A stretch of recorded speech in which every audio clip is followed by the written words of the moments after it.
Et on est de retour en direct toujours pour cette session d'interview ici au stade Roland-Garros dans le cadre du Salon Your Future, salon d'orientation et de recrutement. On va parler de la FESIC, les fédérations des établissements d'enseignement supérieur d'intérêt collectif. Quand on choisit son école, eh bien, il faut savoir qu'il y a des fédérations, des associations qui donnent des gages de qualité puisque dans le milieu de l'enseignement supérieur, il y a à boire et à manger et parfois on mange très mal. Alors à la FESIC, rassurez-vous, c'est un festin avec d'excellentes écoles et pour en parler, nous avons le plaisir de recevoir Pierrot Turki. Bonjour. Bonjour. Merci beaucoup d'être avec nous, directeur de l'ISTC, qui est l'une des écoles de la FESIC, et vous êtes donc administrateur de la FESIC. Exactement. La première question est extrêmement simple, c'est quoi la FESIC ? Alors la FESIC, c'est la première fédération qui rassemble les établissements d'enseignement supérieur privés, associatifs, à but non lucratif, en contrat avec l'État, via la qualification ESPIG. Alors, tout ça, c'est un peu compliqué, je pense qu'on aura l'occasion de détailler.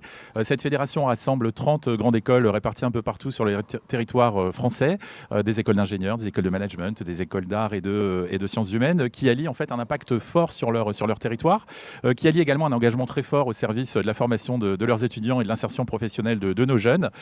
Ce sont des opérateurs de recherche, très très importants également. Et puis enfin, nos écoles en fait accordent une importance toute particulière au développement personnel de leurs étudiants qui sont associés aux principales décisions qui concernent la vie de leur campus et leur vie étudiante tout simplement. Et ben voilà, tandis que derrière nous se joue un entraînement de tennis avec des balles qui slaloment entre nous.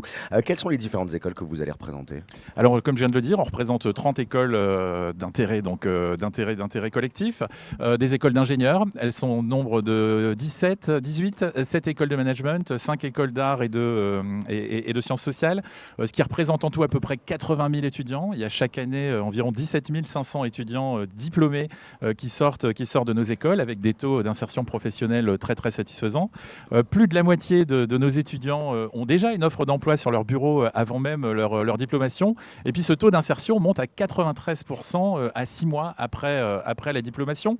Des écoles également à très très fort impact sociétal. Il faut savoir que en moyenne, on compte dans nos établissements à peu près 20% d'étudiants boursiers. Dans certaines écoles, ce chiffre monte jusqu'à 35% à peu près, donc c'est très très significatif. Et puis à ces 20%, on ajoute 22% des étudiants qui vont bénéficier en plus sur leur campus, dans leur école, de dispositifs d'accompagnement financier supplémentaires. Des bourses d'école, des bourses au mérite, des prêts d'honneur, etc. Une forte sensibilisation également de nos étudiants à toutes les questions essentielles qui concernent les transitions. En 2021, 90% de nos étudiants avaient déjà suivi des formations assez poussées, assez significatives en matière de développement durable et de RSE. Une attention toute particulière également dans nos écoles est portée, bien entendu, à l'accueil des étudiants en situation de handicap. C'est 2% de nos étudiants, 2000 étudiants chaque année, donc qui profitent d'un accompagnement individuel, personnalisé, mise en place de dispositifs spécifiques. Une grande partie de nos écoles également sont engagées dans des programmes d'orientation et de tutorat du type Cordée de la réussite ou sur les territoires également, certains programmes qui vont favoriser pour les lycéens la découverte et la réussite en études longues.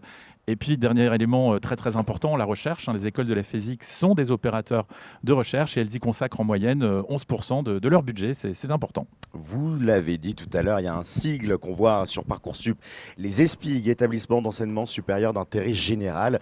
Quelle est la différence entre une école privée non ESPIG et une école privée ESPIG ?